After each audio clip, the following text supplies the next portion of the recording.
कोयटा में मौसम सरमा की पहली बारिश क्या हुई कि गैस की आंख मचोली शुरू हो गई है। गैस प्रेशर में कमी की सूरत-हाल को देखते हुए अभी से ही सर्दी से बचने के लिए कोयटा के शहरियों ने स्टोव और खुश लकड़ी की खरीदारी शुरू कर दी है।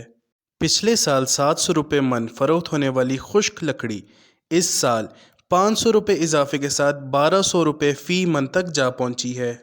हमारे जो है लकड़ी पिछला साल जो था 900 रुपये चल रहा था। अभी थोड़ा सा महंगाई बहुत हुआ है, अभी 1300 रुपये का चल रहा है। सर्दियों की वजह से गैस ख़त्म हो गया, इस वजह से जो है लकड़ियाँ ज़्यादा जा रहे हैं। ग्राहक आते हैं, ले जाते हैं, स्टोव में जलाते हैं।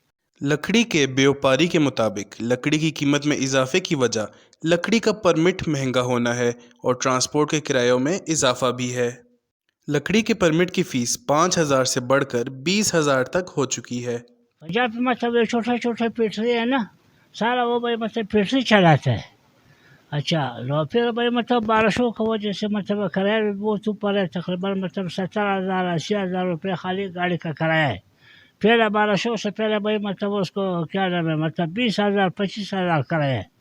कोयटा की आवाम का कहना है कि गैस के भारी भरकम बिल टैक्स के साथ तो हर महीने आते हैं, लेकिन गैस नहीं आती। अब गैस के बिलों की अदायगी के साथ महंगे दामों लकड़ियां भी खरीदनी पड़ रही हैं। कोयटा में सर्दियों की आमद के साथ ही यहाँ पर गैस का प्रेशर बिल्कुल ख़त्म हो चुका है और कुछ इलाकों में तो गैस बिल्कुल ही नायाब हो चुकी है, जिसकी वजह से कोयटा की आवाम मजबूर है कि अब वो पुराने ज़मानों की तरह जो है यहाँ से लकड़ी ख़रीद कर स्टोव में जलाया करें, जिसकी वजह से स्टोव और लकड़ी उनकी मांग में इजाफ़ा हो चुका है और जिसके साथ साथ जो है इनकी कीमतों में भी बेहद इजाफ़ा हो चुका है।